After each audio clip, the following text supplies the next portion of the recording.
Hi, this is Lisa from Hardy Stone Company. I'm doing a quick overview of installing porcelain and some things that you need to bear in mind. So you should try and buy all your paving and installation materials for the project that you need in one go for the duration of the project. This is because even the same kind of paving for porcelain can have differences depending on when it's made. If you're matching porcelain up to something you've already laid on the project and you do run out of the paving, we can match up the batch numbers exactly, and this is printed on the side of each cardboard sleeve. So if you send us a photo of the cardboard box, we can make sure that you get the same pattern and work size, which is just to do with the saw angle to match it exactly.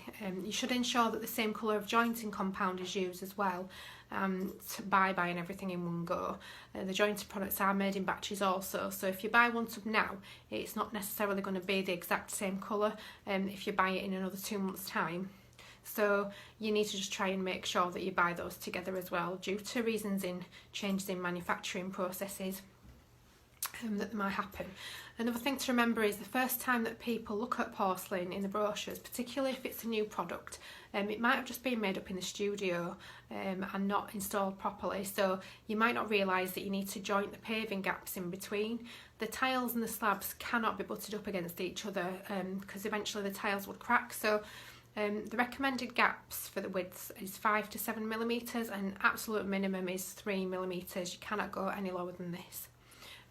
So another way you can find more information about installing porcelain is by reading the PDF that we've got on our website regarding porcelain.